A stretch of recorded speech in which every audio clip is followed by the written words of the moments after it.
우리 우리 학생들 워십 잘 보셨죠? 근데 이제 어제 한 것 중에서 학생들의 버금가는 워십을 했던 우리 교사 연합이 있는데 그것도 한번 이렇게 같이 하면 좋을 것 같은데 하여튼 다음 기회에 한번 우리 교사 연합 워십도 한번 보는 걸로 이렇게 했으면 좋겠습니다. 그 다음에 찬양대 이렇게 오늘은 조금 작게 이렇게 칸탄타를 했는데 하시면 여기 앞으로 나오셔서 다음에 이렇게 해주세요. 이렇게 지휘자는 저기서. 왜냐하면 이 성도들이 같이 이렇게 보면서 이렇게 호흡하는 게 좋을 것 같은데 옆에 계시니까 저는 잘 보이는데 이렇게 보니까 성도들이 이렇게 옆으로 이렇게 서갖고 조금 그렇다는 생각이 들어서 다음번에 이렇게 조금 칸탄타 하실 때는 앞으로 나오시면 좋겠다라는 생각을 또 해보게 됩니다. 하여튼 오늘 성탄절이고 해서 이렇게 찬양하는 시간도 또 이렇게 많이 갖고 또 하나님께 영광 올려드리는 워십으로도 우리 학생들이 이렇게 영광 올려드렸습니다. 우리 하나님께 영광의 박수 한번 드리도록 하겠습니다. 네, 감사합니다. 수고하시고 애쓰신 분들께도 감사를 드립니다. 이맘때가 되면 꼭 듣고 싶은 좋은 소식들이 있습니다. 이제 제목은 이제 기쁨의 좋은 소식인데 무슨 소식을 듣기를 원하게 될까요? 요맘때쯤 되면 듣고 싶은 소식, 듣고 싶은 이야기, 하여튼 그런 소식일 것 같은데 수험생을 둔 부모 입장에서 요맘때 듣고 싶은 얘기는 뭘까요? 합격했다는 얘기겠죠. 아들이나 딸이나 우리 자녀가 이제 학교에 합격을 하고 이제 진학하게 되는 소식이 아마도 가장 기쁜 소식이다라고 얘기할 수 있을 겁니다. 성탄은 기쁨의 좋은 소식, 이 복음의 참 의미가 바로 이 성탄입니다. 2000년 전 이스라엘의 작은 마을이라고 할 수 있는 베들레헴에 한 아기가 태어났습니다. 어찌 보면 비참한 모습이죠. 비천한 모습이고 별로 이제 가난한 목수의 아들로 태어났던, 그래서 이 세계를, 이 세상을 변화시킬 만한 전혀 조건이 되지 않는 것 같은 그분이 태어나신 날입니다. 물론 오늘이 정확하냐 안 하냐 역사적으로 따지시는 마시고 그거는 마시고 이날에도 기념하는 겁니다. 이 땅에 오신 이유들을. 그런데 예수님이 오심으로 말미암아 가장 기쁨의 소식이고 가장 듣고 싶은 소식이 바로 예수님이 이 땅에 오신 이 소식인 줄 압니다. 그럼 누가 가장 먼저 이 기쁨의 소식을 들었을까요? 오늘 본문에 아마 목자들일 겁니다. 목자들은 예루살렘에서 조금 떨어진 곳에 있었던 사람들이었고 광야나 벌판 같은 곳에서 이제 양을 치며 생활했던 사람들이 바로 목자들입니다. 이제 주석이나 책을 찾아보니까 이들은 굉장히 비천한 신분이었다라고들 이야기를 합니다. 그래서 무슨 예배를 드리던가 이렇게 모임이 있을 때도 함께하지 못하는 그런 신분이 바로 이들이었다라는 겁니다. 때로는 법원의 증인으로 참석하지 못할 만큼 사실은 무시당하는 존재들이 바로 목자들이라는 겁니다. 근데 하나님은 이와 같이 무시당하는 사람들, 아니면 조금 비천해 보이고 천해 보이는 이런 자들을 택하셔서 뭘 하신 건가요? 이 기쁨의 좋은 소식을 이들로 하여금 가장 먼저 듣게 하시고 그것을 증인으로 이들을 세우셨다라는 겁니다. 얼마나 이것이 놀라운 성탄의 비밀인지 모릅니다. 사람들에게 대접받지 못하는 사람들, 인정받지 못하는 사람들의 첫 번째 크리스마스, 성탄절, 이것은 어떤가요? 놀라운 사건이고 은혜의 사건이다라는 겁니다. 10절부터 11절 말씀 한번 읽어보도록 하겠습니다. 전사가 이르되 무서워하지 말라. 보라, 내가 온 백성에게 미칠 큰 기쁨의 좋은 소식을 너희에게 전하노라. 오늘 다윗의 동네에 너희를 위하여 구주가 나셨으니 곧 그리스도 주시니라. 아멘. 예수님이 이 땅에 오셨다고 하는 이 소식, 큰 기쁨의 좋은 소식이라는 겁니다. 이 소식만큼 기쁜 소식은 없지요. 아까도 말씀드린 것처럼 대학교에 입학하는 소식이나 아니면 우리가 연말에 승진했다라는 소식이나 특별한 일에 뭐가 되었다라는 소식들보다 예수님의 탄생 소식만큼 큰 기쁨의 소식이 없다라는 겁니다. 죄인인 나를 위해서 또 나와 함께 하시고 이 땅에 거하기 위해서 우리 곁으로 찾아오신 사건이 바로 성탄의 사건입니다. 왜 이와 같은 예수님이 이 땅에 오심이 기쁨의 좋은 소식이 될까요? 첫 번째 이유는 이겁니다. 제3의 사건이기 때문입니다. 우리 인간은 어떠한 존재인가요? 우리를 의롭다 여길 수도 있겠죠. 대단한 존재다라고 여길지도 모릅니다. 또 기독교가 아닌 다른 종교들이나 다른 우리 인본주의적인 또 사람의 생각을 보면 인간이 대단한 존재이죠.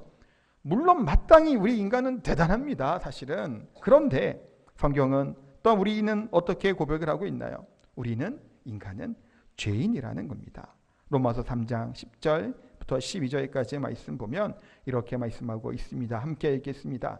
기록된 바 의인은 없나니 하나도 없으며 깨닫는 자도 없고 하나님을 찾는 자도 없고 다 치우쳐 함께 무익하게 되고 선을 행하는 자는 없나니 하나도 없도다. 아멘. 로마서에서 성경에서는 뭐라고 말씀하고 있나요? 의인은 없다라는 겁니다. 모두가 다 악한 죄인이라는 겁니다. 그래서 하나님을 알지도 못하고 깨닫지도 못하고 하나님을 찾는 자들도 없다라고 성경은 분명하게 말씀하고 있습니다. 그러니 한마디로 이게 뭔 얘기인가요? 우리 인간은 뭐라는 거예요? 죄인이다라는 겁니다. 기독교의 신앙은 여기서부터 사실 시작을 하는 겁니다. 내가 죄인임을 인정하게 될 때 이때부터 시작이죠. 사실 내가 죄인임을 인정하지 아니하면 이 복음은 의미가 없어요. 왜냐하면 내가 죄인이기 때문에 이 소식이 기쁜 소식인 겁니다. 내가 내 힘으로 능력이 없기 때문에 나 혼자의 힘으로 우리들의 힘으로 구원을 받을 조금의 가능성도 없기 때문에 예수님이 이 땅에 오신 겁니다. 그것이 복음인 줄 믿습니다. 히브리서 9장 27절에 또한 뭐라고 말씀하고 있나요? 함께 읽겠습니다. 한 번 죽는 것은 사람에게 정해진 것이요 그 후에는 심판이 있으리니. 아멘. 한 번 죽는 것은 사람에게 정해졌다라는 겁니다. 왜 정해졌나요? 죄의 삭은 사망이기 때문이에요. 죄의 결과로 우리는 죽는 겁니다. 그래서 죽은 거고 또 우리가 영원히 계속 죽은 상태에 있다라는 겁니다. 그렇기 때문에 우리들은 다 뭔가요? 죄인이라는 거예요. 심판이 그 후에 기다리고 있다라는 겁니다. 이 하나님의 심판이 얼마나 무서운지 상상해 본 적이 있으신가요? 예전에는 참 이런 거 참 많았죠. 저도 어릴 때 생각해 보면 무슨 휴거 같은 거 막 해갖고 영상 같은 무슨 영화 같은 것도 있고 뭐 그런 거 보고 이렇게 했던 기억이 사실은 납니다. 굉장히 좀 두려운 일이 되죠. 어떤 이제 학자가 그랬다든가요. 이제 들은 얘기가 어린 아이들에게 아니면 어린 우리 주일학교생들에게 심판, 하나님에 대해 두려워하는 마음, 심판에 대한 두려운 마음이 있는 것이 그것도 모르고 살아가는 것보다 더 낫다라고 하는 이제 어떤 학자가 저한테 얘기한 것 같아요. 그 얘기가 뭘까요? 때로는 우리가 심판에 대해서 또 하나님의 징벌에 대해서 잊어버리고 살고 지옥에 대해서 전혀 무감각하게 살아가는 거예요. 지옥에 간다라고 하는 것 무섭죠. 그러니까 이것이 이렇게도 예전에 한때는 그랬어요. 너무 지옥을 얘기하고 심판을 이야기하니까 하나님의 사랑과 그것을 깨닫지 못하게 너무 이렇게 제한한다는 얘기가 있었는데 때로는 지금은 또 반대로 어떤가요? 너무 하나님의 심판과 지옥이나 것들을 이야기하지 않는다라는 겁니다. 필요하다라는 거예요. 왜냐하면 하나님의 심판은 분명히 있기 때문입니다. 죄인은 우리들은 어떻게 되는 건가요? 그대로 그냥 죽어가면 심판이 기다리고 있다는 겁니다. 그런데 이 예수님께서 이 땅에 오신 성탄이 놀라운 복음의 사건인 이유가 뭔가요? 마태복음 1장 21절 말씀을 또 읽겠습니다. 아들을 낳으리니 이름을 예수라 하라. 이는 그가 자기 백성을 그들의 죄에서 구원할 자심이니라 아니라. 아멘. 할렐루야인 겁니다. 이것이 복음이에요. 우리 인간은 뭐 하는 건가요? 죽음이에요. 심판이고 지옥의 형벌이 있다라는 겁니다. 그런데 아들을 낳을 것이라 했더니 아들 예수 그리스도를 통해서 뭐 하는 건가요? 우리의 죄에서 우리를 구원할 자심이라고 말씀하고 있습니다. 예전에 한때 이슈가 됐던 것들 중에 하나가 있습니다. 그 웅담 혹시 먹어보셨나요? 쓸개 간 그런 거, 아니면 노루피 뭐 그런 거. 노루피는 좀 드셔본 분 계실 것도 같아요. 한때 그것도 유행하다시피 몸에 좋은 것들이 막 먹고 했던 적이 있었던 것 같아요. 제가 이제 청년 20살 초반이었던 것 같은데 그때 여름 수련회 갔는데 사슴 목장 같은 데 수련회를 갔어요. 근데 아마도 정확하진 않아요. 함께 저희가 오셨던 담임 목사님이 한 사발 하신 것 같아요. 뭘 이렇게 녹용 사슴 피를 이렇게 느낌이 왠지 그렇게 그때 당시에 그렇게 들렸어요. 이게 그때는 그렇게 몸에 좋다 그러면 그런 거 사실은 많이 먹고 하죠. TV에서 전에 보면 웅담이 또 뭐 좋다 그래갖고 예전에 주사기 같은 걸로 막 간쓰기에다가 이렇게 막 빼고 막 그러지 않아요. 그런 상태의 모습들이 어떤가요? 비참한 현실이잖아요. 개고기 얘기를 하면서도 TV에 자주 나오죠. 조그만 때 가다 놓고 그 개를 사육하는 것. 물론 저는 먹어요. 물론 보신탕 외식을 먹는데 그런 모습들을 보시면 어떻게 했냐라는 얘기를 하는 거예요. 그런 동물들의 학대를 받는 모습들, 또 우리의 갇혀있는 그런 모습들을 볼 때 어떤 생각이 드시나요? 비참하다는 생각이 든다는 겁니다. 그런데 보세요. 우리 인간의 죄가 어떤 걸까요? 이와 같은 오염에 걸려있는 것 같은 쇠사슬에 갇혀있는 것처럼 철저해서 꼼짝달싹 못하고 쓰이개를 뺏기는 것 같은 그 비참한 가운데 있는 것이 누구라는 걸까요? 우리 인간들이라는 겁니다. 우리의 인생은 이와 같이 죽음을 향해 걸어가고 있는 것이고 아무리 발버둥을 치고 발버둥을 쳐도 빠져나갈 길이 없는 겁니다. 죽음의 덫에 걸려있는 모습들을 보게 됩니다. 제가 어릴 때만 해도 총 가지고 공기총 갖고 이렇게 사냥했었잖아요. 저도 어릴 때 아버지랑 같이 사냥하러 좀 따라다닌 적이 있어요. 그러다 보면 때로는 짐승이 걸려있기도 하는데 덫에 사람이 거의 좀 밟는 경우들이 있어요. 이게 그때는 곳곳에 많이 있었던 것 같아요. 사실 풀어내기가 쉽지가 않습니다. 죄와 사망이라고 하는 것에서부터 우리를 구원하시고 우리를 해방시켜 주시는 것이 예수 그리스도 되시는 줄 믿습니다. 그렇기 때문에 이것이 뭘까요? 복음이에요. 우리가 어찌할 수 없는 죄의 늪으로부터 죄로부터 이 하나님의 진노 아래 영원히 죽게 될 저희들 우리들을 살려주시기 위해 구원하시기 위해 이 땅에 오신 이것이 바로 성탄절의 의미이고 복음인 줄 믿습니다. 두 번째는 뭘까요? 이 기쁨의 소식은 하나님이 우리와 우리 주님 예수님이 우리와 임마누엘 함께 하신다라고 하는 은혜입니다. 또 마태복음 1장 23절 한 번 더 읽도록 하겠습니다. 보라 처녀가 잉태하여 아들을 낳을 것이요 그의 이름은 임마누엘이라 하리라 하셨으니 이를 번역한즉 하나님이 우리와 함께 계신다 함이라. 아멘. 그의 이름이 임마누엘이라고 말씀합니다. 우리와 함께 하신다. 하나님이 우리 인간과 함께 하겠다라고 하는 이 사실이 어떤가요? 우리는 그냥 성령이 우리 안에 계시고 뭐 그렇게 생각 없이 이렇게 생각을 하지만 상상을 해보세요. 우리가 때로는 하나님께 기도할 때 또 예전에 우리 어르신 장로님들 제가 어릴 때 보면 벌레만도 못한 우리를 위해 막 이렇게 기도 많이 하셨단 말이에요. 근데 그것이 때로는 이제 젊을 때는 학생 때는 잘 모르고 그냥 약간 웃었어요. 그렇게 기도하는 거를 당시에는. 근데 신사경은 뭘까요?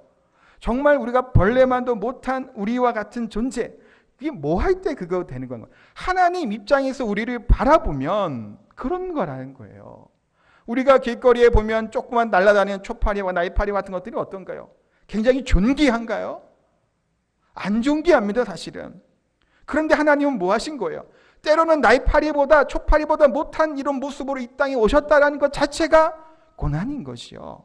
십자가를 걸어가지 그 이전에 이미 전지전능했던 이 하나님이 인간의 몸을 입고 오셨다는 자체가 고난일 수밖에 없다라는 겁니다. 그런데 하나님은 뭘 말씀하시고 있나요? 임마누엘이라는 거예요. 우리와 함께 하시겠다라고 말씀합니다. 주일날 말씀드린 것처럼 요한복음 1장 18절에 뭐라고 말씀하고 있었나요? 본래 하나님을 본 사람은 없으되 아버지 품속에 있는 독생하신 하나님이 나타나셨느니라 라고 말씀했죠. 하나님을 본 자가 없다라는 겁니다. 그런데 예수님께서 하나님 대신 예수님께서 이 땅에 오심으로 하나님을 보게 하셨고 듣게 하셨고 느끼게 하시고 함께 우리 하나님이 우리와 똑같은 고난과 그 고초를 겪으시며 우리 인간의 모든 것들을 함께 누리셨던 분이 우리 하나님이시라는 겁니다. 이분이 누구와 함께? 우리와 함께 하시겠다라고 분명히 말씀하고 있습니다. 임마누엘이라고 하는 것에는 두 가지 의미를 가지고 있어요. 히브리서 13장 5절의 말씀에 보니까 이렇게 말씀하고 있습니다. 함께 읽겠습니다. 내가 가연 너희를 버리지 아니하고 너희를 떠나지 아니하리라 하셨느니라. 아멘. 내가 너희를 버리지 아니하고 떠나지 아니한다. 영어로는 never라고 들어있죠. 결코 모하지 않는다라는 겁니다. 한번 택하신 우리 하나님의 백성들을 포기하지 아니하시고 또한 도우시고 함께 하시겠다고 말씀하고 있습니다. 이것이 기쁨의 좋은 소식이라는 겁니다. 하나님 되신 예수 그리스도께서 이 땅에 성육신하셔 오셨고 우리를 구원해 주실 뿐만이 아니라 택한 우리들을 포기하지도 아니하시고 버리지도 아니하시고 끝까지 함께 하시겠다고 분명히 말씀하고 있습니다. 마태복음 1장에 이렇게 말씀하고 있고 마태복음 28장에 또 뭐라고 말씀하고 있나요? 동일하죠. 세상 끝날까지 너희와 항상 함께 하시겠다라고 말씀하고 있습니다. 이것이 우리에게 복음인 줄 믿습니다. 죄로 인해 소망을 잃은 우리에게 이 성탄의 사건, 목자들의 시선으로 다시 한번 보도록 할 텐데 이들이 어땠을까요? 주의 사자가 곁에 섰고 지금 구절을 보니까 주의 영광이 그들을 두루 비추며 크게 무서워하니라. 하나님의 영광이 하늘에 가득하게 된 겁니다. 그러면서 13절 14절에 보니까 이와 같은 모습이 나와 있어요. 함께 또 읽겠습니다. 호련히 수많은 천군이 그 천사들과 함께 하나님을 찬송하여 이르되 지극히 높은 곳에서는 하나님께 영광이요 땅에서는 하나님이 기뻐하시는 사람들 중에 평화로다 하니라. 천군 천사가 하늘 높은 곳에서부터 하나님을 찬양하는 겁니다. 물론 우리 찬양대가 오늘 너무 잘 찬양하셨는데 죄송하지만 더 하겠죠. 그들이 했던 찬양 생각해 보세요. 이 땅에 예수님 오셨 그때 2000년 전에 천군 천사의 그 찬양과 영광의 소리들, 그 수많은 천사들이 하나님을 찬양하는 그것들을 이 목자들은 뭐 하는 걸까? 그것들을 경험한 겁니다. 우리의 힘으로 하나님께 나아갈 수 없었던 이와 같은 우리들에게 뭘 주시고자 이 땅에 오셨다라는 건가요? 목자들에게 먼저 이 복된 소식을 전해 주신 겁니다. 우리 또한 하나님께 나아갈 때 우리가 스스로 나아갈 수가 없지요.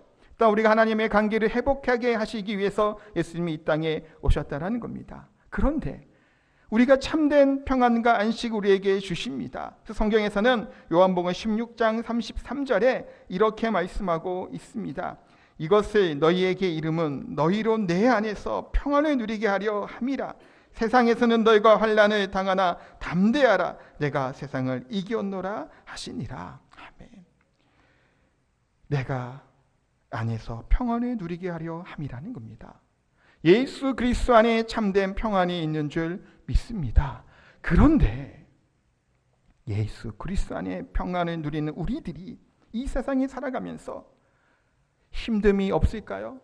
질병이 없을까요? 고통이 없을까요? 때로 우리가 평안하지 못할 만한 상황 가운데 내몰릴 때도 있습니다. 또한 특별히 잘못하지도 않았는데도 불구하고 내가 뭐 큰 죄를 지었으면 그러려니 하겠지만 그러지 않음에도 불구하고 우리는 때로는 어려운 가운데 처할 때가 있습니다. 요한복음 14장 27절에 또 이렇게 말씀을 합니다. 함께 읽겠습니다.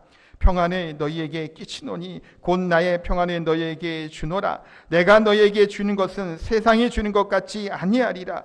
너희는 마음에 근심하지도 말고 두려워하지도 말라. 아멘. 왜 예수님이 이렇게 말씀하고 있나요? 평안을 주시겠다고 말씀을 하시는데 제자들은 지금 뭐예요? 두려워 떠는 겁니다. 왜 두려워 떠나요? 예수님이 십자가에 죽으시는 거예요. 이 상황 가운데 무슨 평안과 안식이 있겠냐라는 거예요. 그러나 예수님 뭐라고 말씀하시나요? 나의 평안은 너희에게 준다라는 겁니다. 이 평안은 세상이 주는 것과 같지 않다라는 겁니다. 사랑하는 성도 여러분, 때로는 우리가 힘듭니다. 예수님이 믿는다고 모든 것이 다 만사형통하지 않는다라는 겁니다. 그런데 분명한 것은 뭘까요? 예수 그리스도 안에 있는 이 평안은 세상에 주는 것과 같지 않다라는 겁니다. 때로 우리가 어려움을 겪지요. 힘든 일이 있단 말이에요. 재정적으로 물질적 어려움을 겪을 수도 있어요. 또한 몸이 연약해서 어려움을 겪을 때도 있단 말이에요. 그럼에도 불구하고 이것을 빼앗아가지 못하는 평안이 우리 안에 있기를 소원합니다. 예수 그리스도 안에 있을 때, 임마누엘 되신 우리 주님이 우리와 함께 있을 때 그와 같은 참된 평안을 누리게 될 줄 믿습니다.